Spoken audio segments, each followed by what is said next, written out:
What's going on, you guys? Get on in here for It's Real to Us, the wrestling podcast. We have a whole lot to talk about because the 2024 Money in the Bank just wrapped up. I am Anthony the Mark. He is Nate Diggity Dog. Woof, woof. And together we are going to discuss everything that happened on this year's show. I think that there is a lot of different moments that we could start with.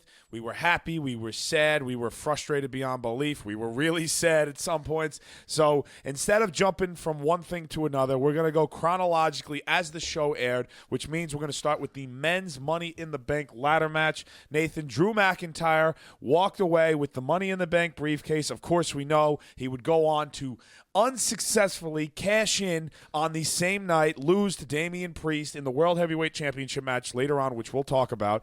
And let's just get your raw reaction to not only Drew winning, beating Money in the Bank, Jey Uso, LA Knight, everybody else in the match, but then failing to cash in that contract successfully. All right, so let's first start with the match. Really good match, a lot of high spots and everything. Not as many high spots as I thought there would be in this match. Andrade, I felt like was a little flat. I felt like they really didn't highlight Mello that much. It was a lot of LA Knight, Jey Uso, and Drew McIntyre. And Drew McIntyre, they really didn't, Gable didn't do a moonsault from the ladder, which I was shocked by. So I really don't think they highlighted that many people in this match. When it first happened, I was very upset Drew won. I did not want that. I thought it should have been Jey or, LA Knight would have been a nice surprise. But I wasn't really happy. Now, going to, about what happened with him cashing in unsuccessfully and CM Punk, I don't know. Do you want my take now on that? Yeah, let's just do it all in one. Might as well. Okay, so we'll talk about the heavyweight championship. My take on that is that terrible book, but it makes sense. In that it makes sense is CM Punk, again, screws Drew McIntyre, and that's what the basis is of the story is, and that's why I love it. Now, hold on, let me just set you up. For anybody who missed it, what happened was Damian Priest, Seth Rollins, they were fighting one-on-one. Drew McIntyre comes in, cashes in his newly won Money in the Bank contract, makes it a triple threat, a la WrestleMania 31 when Seth Rollins did that with Brock Lesnar and Roman Reigns. But throughout the course of the match, as Drew McIntyre is looking to win, as Nathan refers to, CM Punk comes in and costs Drew McIntyre yet again. Damian Priest successfully retains, and now we're all caught up to speed. Nathan, go ahead. So, and I hate the book and everything, but it makes sense. And Drew McIntyre once again gets screwed by CM Punk. Now, Drew brutally beat up CM Punk. Also took the bracelet that has his wife and his dog, who he is very close to, on. So, listen, I understand your frustration about it, but it makes sense to me, and I don't like it, but I thought if this was what they were going to do, this was going to happen, and you disagree with that. It's 100%, and this is the word that we'll probably circle back to throughout this conversation, unnecessary, okay? You do not need to give Drew McIntyre the Money in the Bank contract only for him to cash in an hour and 30 minutes later unsuccessfully and have CM Punk once again cost McIntyre. Everyone and their mother knows that McIntyre and CM Punk are going to fight at some point. CM Punk cost Drew McIntyre at Clash at the Castle, and that was Drew getting robbed of his big moment in front of his countrymen and women. And now at Money in the Bank, the big surprise, if you will, of the show is that CM Punk once again cost Drew McIntyre. Sure, this time it happened at the beginning of the show instead of the end of the show. But make no mistake about it, call a spade a spade. That is the exact same thing that WWE booked at Clash at the Castle. CM Punk screwing Drew McIntyre. The Money in the Bank briefcase is supposed to be a prestigious event, moment, opportunity that can catapult a superstar into superstardom. Jey Uso could have held that contract for 8 months and then cashed in the briefcase to become World Heavyweight Champion. LA Knight could have held that briefcase for a long time. Could have fought Logan Paul even with the briefcase and then held it in. But instead of doing any of that, WWE decided to do the cheap, short route, and which is surprising because this whole Triple H era is all about long-term booking. And no, they decided to just throw the towel in on that to get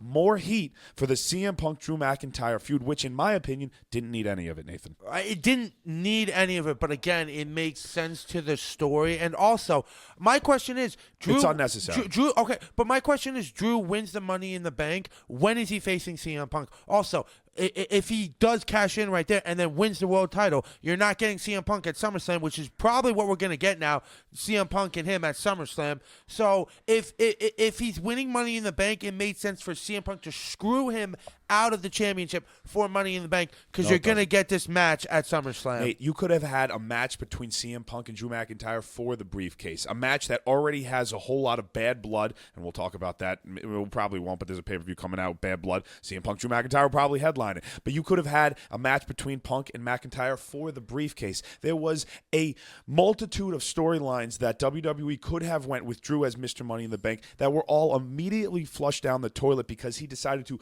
prematurely cash in the Money in the Bank. Okay, Drew McIntyre, let's take it one step back, okay? Cashing in during a triple threat. Just stupid. Dumb. Why would you do that? Why wouldn't you wait till the match is over and then you only have one opponent? Instead, he was overzealous and he once again put himself in an unfavorable position and it cost him. I'm frustrated. I was frustrated on our stream. I'm frustrated now talking about it. Okay? I understand it. So let's get off of it a little bit. Let's talk about the match because we really haven't talked about the match: Seth Rollins versus Drew McIntyre versus Sure. Damian Priest. I hate Damian Priest. He is a terrible champion. He's been a terrible champion since he's won it at WrestleMania. Every one of his matches has not been clean. He hasn't had one clean match since he's been champion, okay? Judgment Day did not get involved, as he told them to not get involved. But CM Punk and Drew McIntyre were involved. Okay? So, again, not another clean match. And you know what? Which really frustrates me even more, his first clean match is probably when he loses to Gunther. And that's going to frustrate me even more. So, I hate Drew. And he also missed something. Dude, Seth Rollins won the championship. There was a 1-2-3. He hit the Falcon Arrow, 1-2-3, but apparently he kicked out. He didn't. Okay? It was just part of the storyline. And he's just been a terrible champion. I need him out, and I can't stand Damian Priest as champion now. Get him off. He should never be a champion ever again. On our Money in the Bank preview and predictions episode, I said this was the line in the sand. This was the moment that Damian Priest needed to nut up or shut up, okay? This was the moment that he was going to be presented as a made guy, a top-level guy in WWE. You go over the inaugural modern-day World Heavyweight Champion clean. You get a little bit of prestige, credibility built into your character. Now instead, going back to what Nathan said, you're coming off of 2 consecutive premium live event, big matches, where you have horrific botches that's all anyone's talking about. Clash at the Castle, he steps over the second rope, and maybe the ropes were a little loose, but he gets tangled up, and he's hanging by his freaking leg, and Drew McIntyre's beating on him. That's the only thing anybody remembers from the match, other than the fact that CM Punk interferes. Then you fast forward to this match, like Nathan said, he did not kick out. It was clear as day. It was one of the most awkward moments I have ever seen in a match, and it's inexcusable. I don't know what Damian Priest has got going on in his head. Did he think he was supposed to lose that match and Drew McIntyre was going to cash in?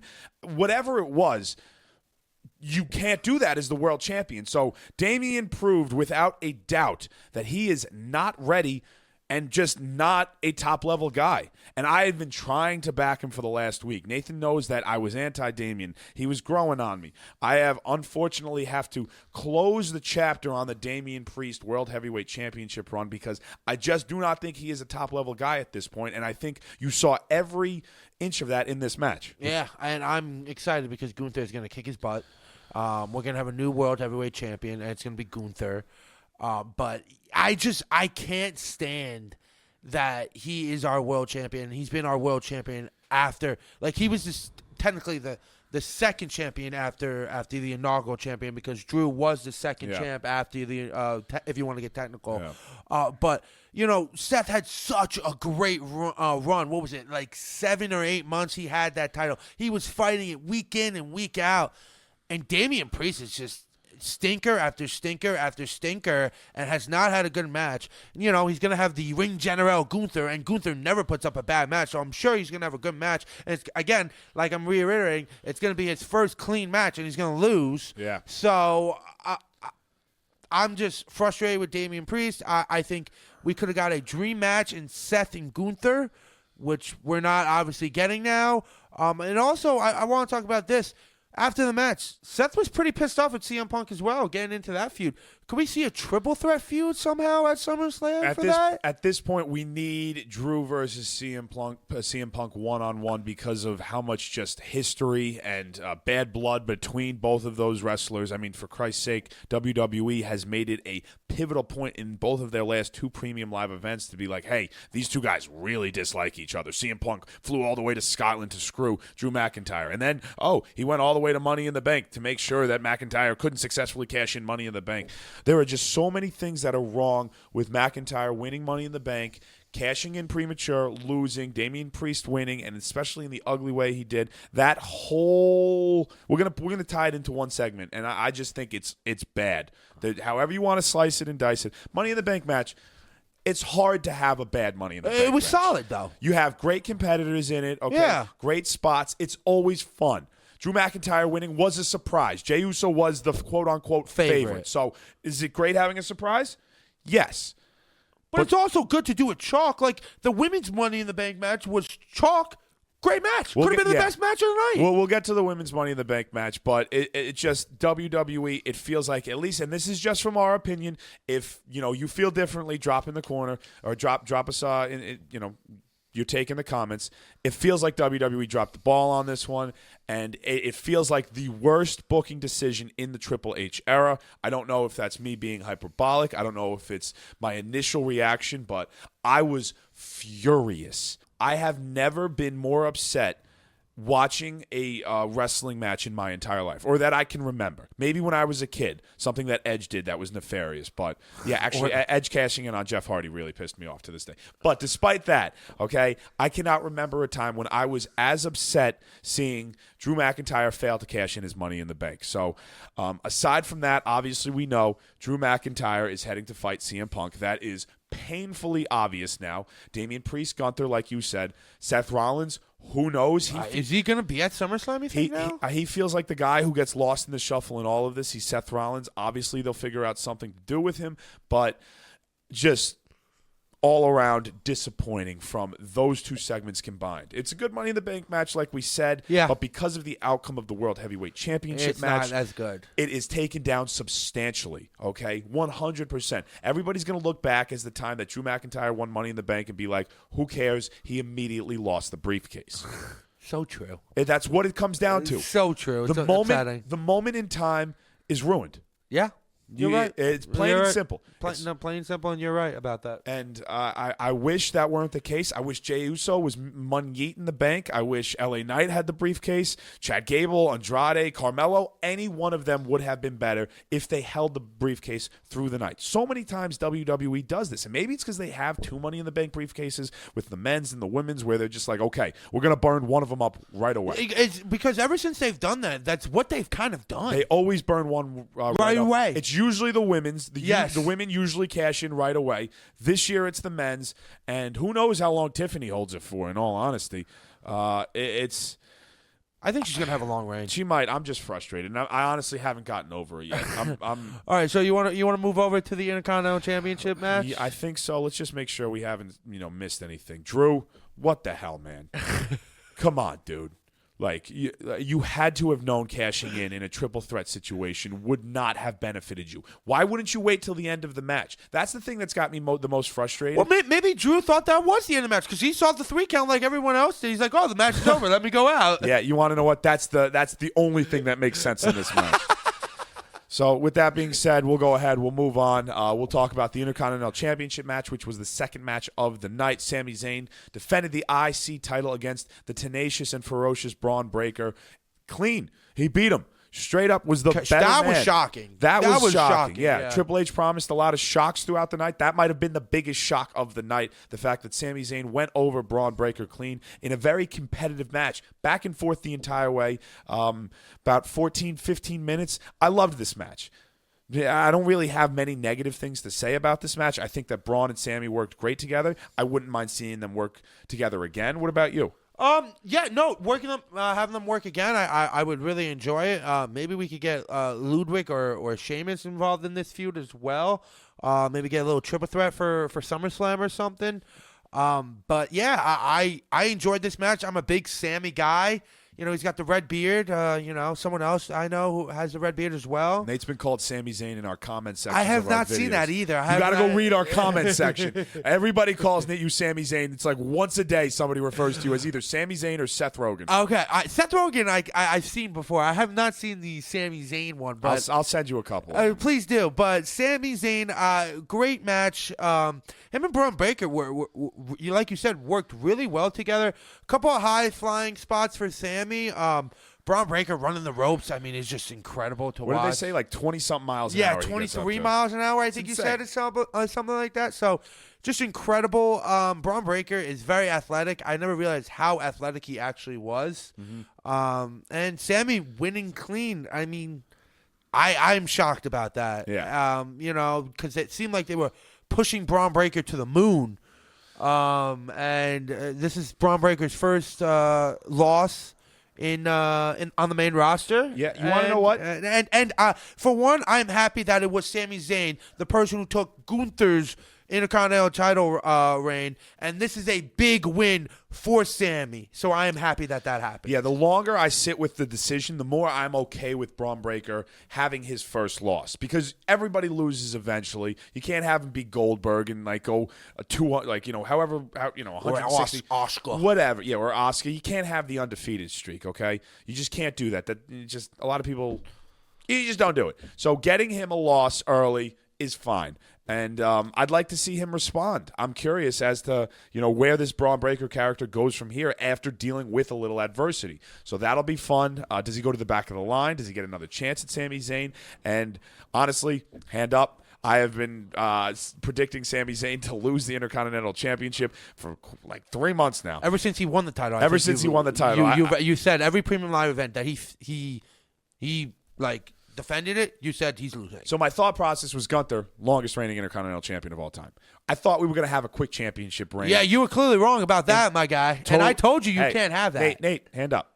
Hand up. I'm wrong, okay? All right, there you go. So I just want to hear that. I am very curious to see where Sami Zayn goes from here. He has been a tremendous Intercontinental Champion, and you know what? I could see him losing it at SummerSlam, though. Yeah, maybe. But at this point, I can't bet against Watch, him you're gonna say, Sammy's gonna win at SummerSlam, and watch, he's gonna lose. Yeah, I have been completely wrong. So I either I got to keep with my take, or I got to give Sammy some credit. So we'll leave that there. The next piece of news, we're gonna, I think, save for the end of the night. So you want to save that for the last? We're gonna save the John Cena announcement, the shock of him showing up, that I called, and the shocking announcement that he gave. We're gonna talk about that at the end, because I think that is the big takeaway from Money in the Bank. Yeah, that Nathan was right. Absolutely. Okay, yeah, great. Get over yourself. And then we have the women's Money in the Bank coming up next, which may have been the best match of the show, whether or not you prefer. I don't know. The father disagrees with that. Yeah, well, I mean, everybody's entitled to their own opinion. The six-man tag team was great, but from an in-ring point of view, at least me personally, I thought that this was the better of the two ladder matches. We'll start there. Absolutely. And although it was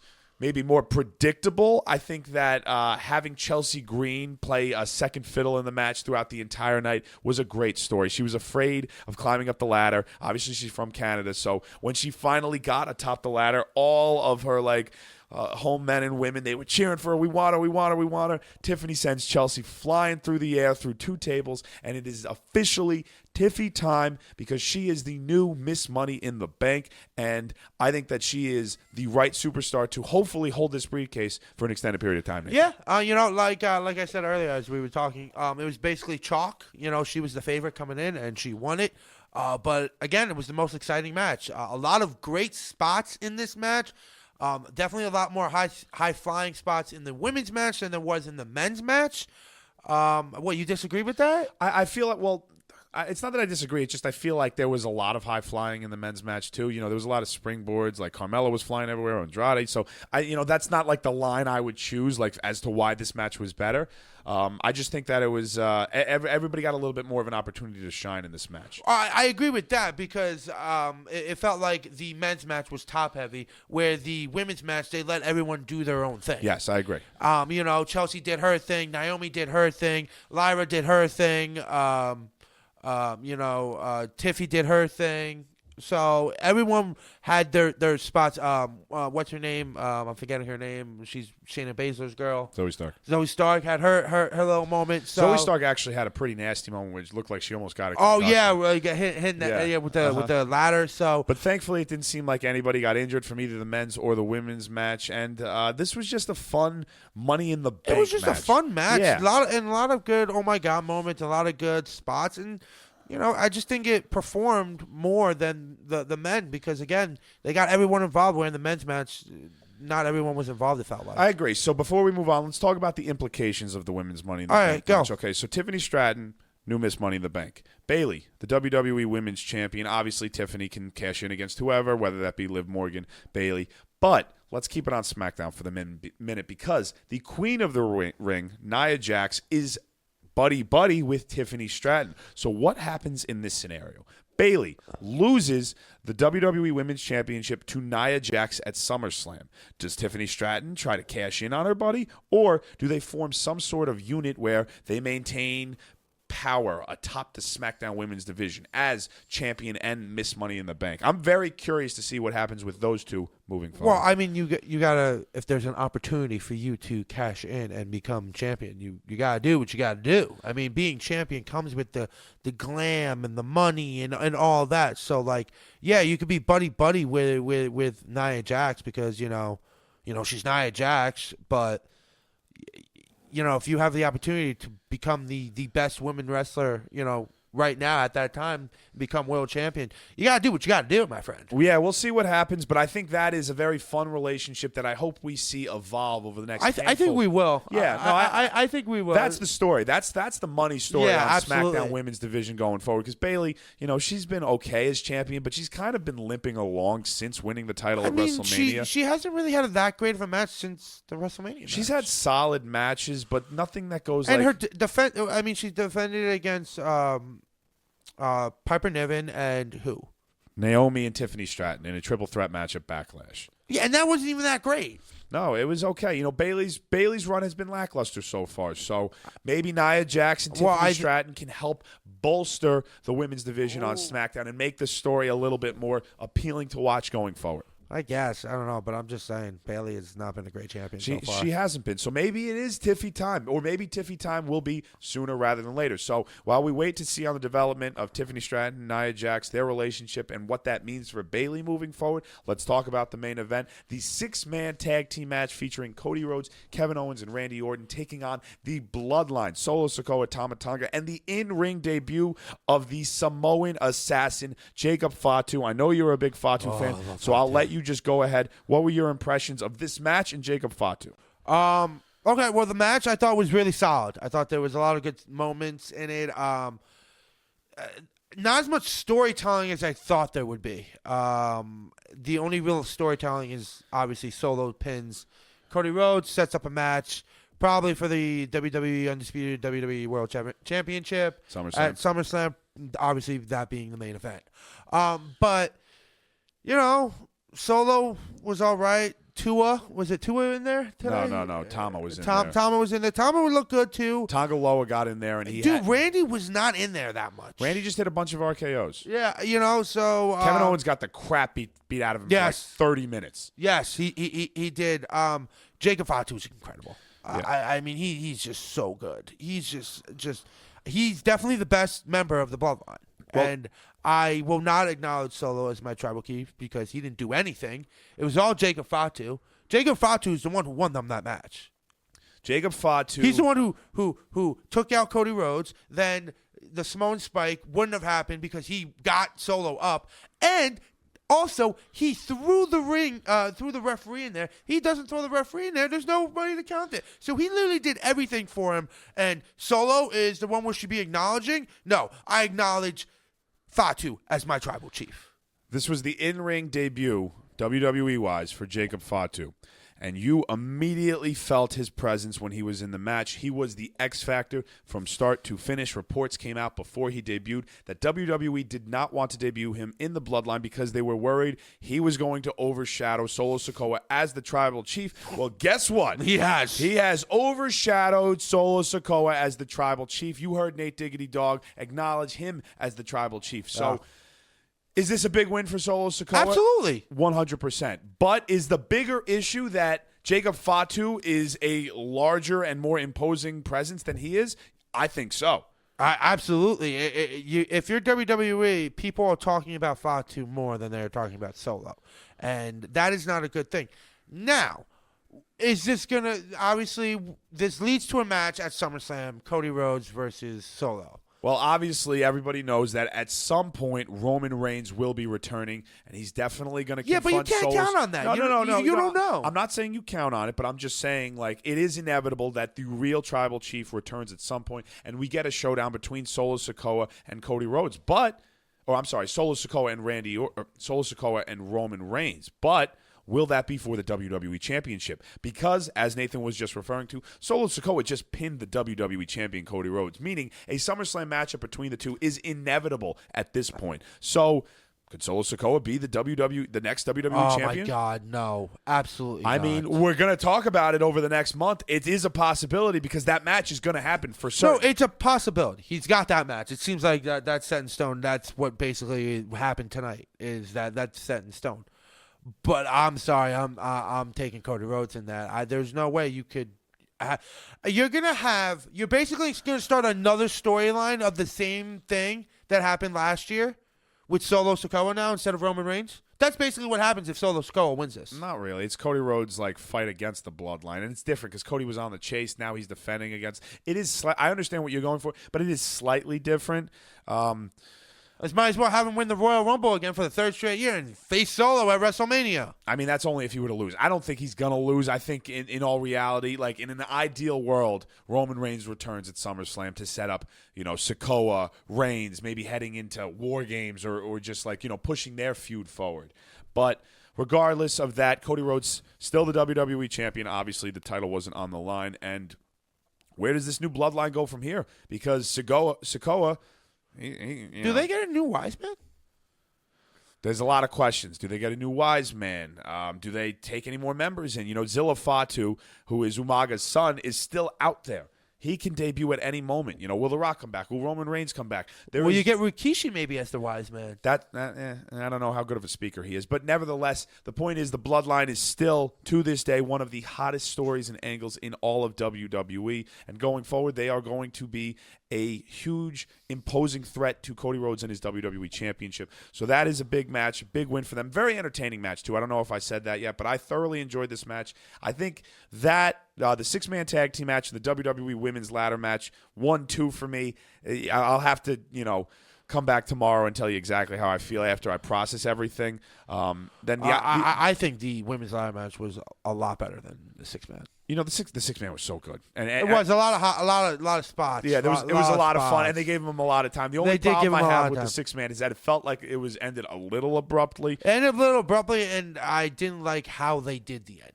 I thought if you're gonna make Solo this big, you gotta make Solo win. It made Jacob Fatu look stronger than Solo. Sikoa won because Fatu was able to impose his will, which is what we were talking about. Is Fatu overshadowing Solo Sikoa? So. That's going to be the question moving forward. Yeah. Big win for Sikoa, but big win for Solo. But it could have been bigger. So.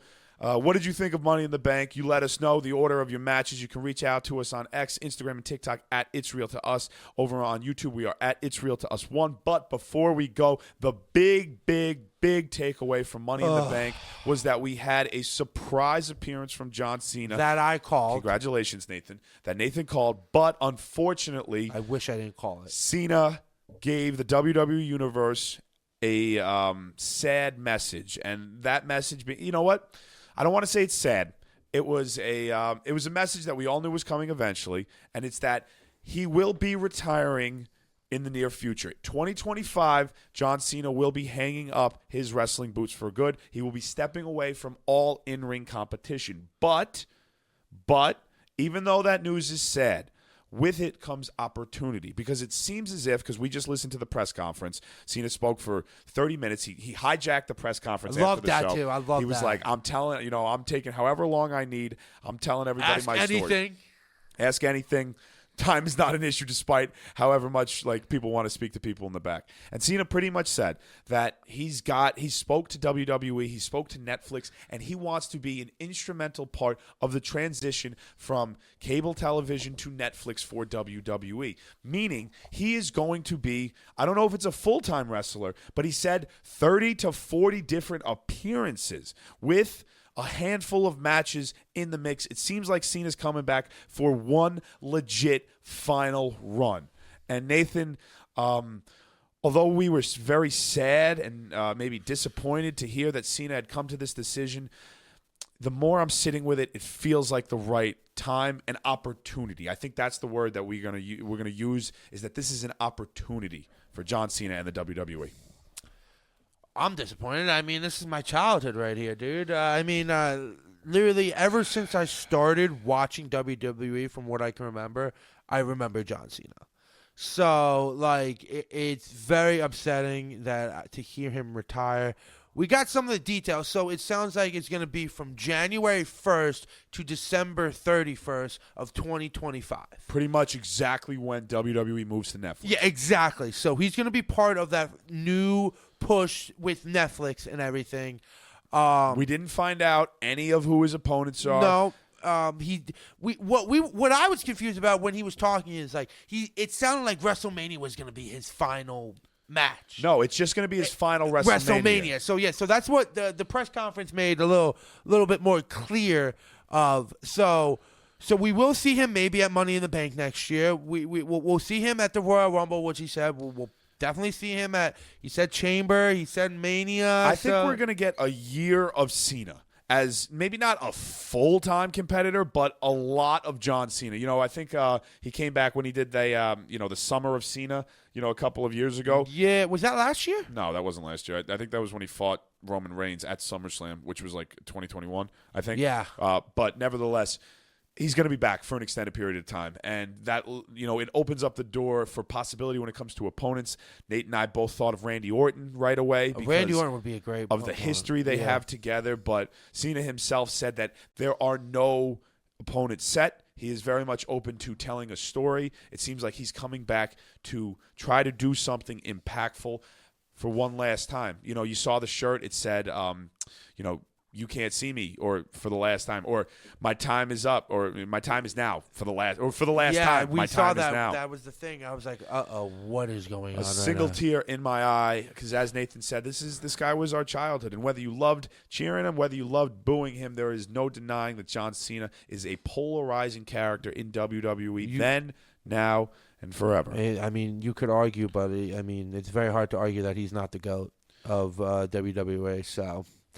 I mean, WWE is subjective, obviously. Yeah, obviously. So everybody has their But Michael own. Cole calls him the GOAT, so. Michael Cole calls him the GOAT, and Michael Cole, he's a GOAT himself. So yeah, definitely that's a GOAT fact. dubbing a GOAT. Yeah. So let's, what else do we want to talk? You want to talk about John Cena a little bit more? Or, like, what else is there to say? That's what I was just about to say. Like, what else is there to say? Like, So actually, this is important. It seems as if, and this was my takeaway, maybe, Nathan, if you feel differently, you can let me know. John Cena, despite the fact that he will be retiring from in-ring competition in 2025, he mentioned the fact that he will be hanging up the jorts, letting his merchandise go, and he will be putting on a suit. Perhaps we still see John Cena in WWE in some fashion, because that's what he said. He said that despite that he's retiring, he plans on being a part of the family, the WWE family, forever, because he loves WWE, loves being a part of the family, and he wants to do that. So, general manager, maybe he gets put on the board. I don't know. I think board, is more likely than him becoming general manager. I don't think you'll see him. So after 2025, I don't think you'll see him on television. No, I think you definitely see him on television. You'll get an appearance here and there, but I don't think you might see him once a year. Maybe he'll be an ambassador for WWE. He'll be definitely something like that. He'll do something like that, but he is not going to be in any type of story. Yeah, so we'll see what happens. But for all of us wrestling fans, if you like booing John Cena, you liked cheering him, let's appreciate that the time that we have left with him, because it will be gone before you know it. So thank you, John Cena. You want to do a little thank you, Cena chant? Yeah, okay. Thank you, Cena. Thank you, Cena. Thank you, Cena. So what did you think of Money in the Bank? Did you like it? Did you hate it? Let us know in the comments below. Nate, quick, 1 to 10. What was your Money in the Bank rating? 7. 7 is fair. I was disgusted with Damian Priest and that whole debacle of the World Heavyweight Championship, seeing Drew McIntyre winning Money in the Bank. I'm giving it a 5.5, which is the lowest pay-per-view premium live event I have given like a rating in some time. Not that like the in-ring work was bad, I but think that's a little too low there, Anthony. you know what? It wasn't that bad. Here's the main issue I had with it, okay? I was disgusted with the results. No, I understand that. No, let me finish, please. Let me finish. Disgusted with the results of McIntyre winning Money in the Bank, failing to cash in. And then they dropped the heartthrob of Cena retiring immediately after.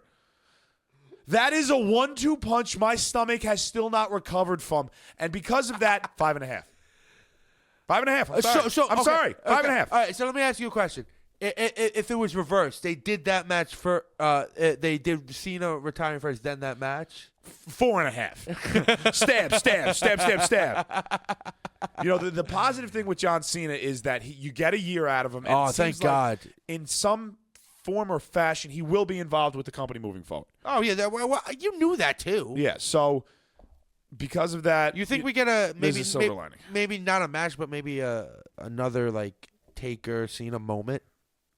You know, I don't know if we get another Taker Cena moment, but something that was also alluded to in the press conference that you asked about is, does John Cena become a 17-time world champion? Yeah, does he sit atop the mountain alone? Right now he's tied with Ric Flair for the most championship reigns at 16. So there are a lot of different storylines we will be able to watch over the course of the next year and a half with John Cena.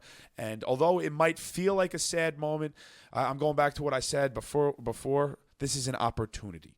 You know, what will Cena do? What will WWE do with this opportunity remains to be seen. But obviously, you know Nate Diggity Dog, you know Anthony the Mark, Tony the Father, Tiny Mike will be there to watch every single second and react along the way. So thank you again for watching It's Real to Us, the wrestling podcast. We really appreciate all of your support. You got anything you want to say? No, just thank you guys for watching with us. We appreciate it. And, subscribe. And it's a great podcast, man. Yeah, we'll be here for every single landmark WWE moment, then, now, forever. What? You can grab my hand. I got to grab your hand? Together. Bye-bye, everyone. that seemed a little stupid.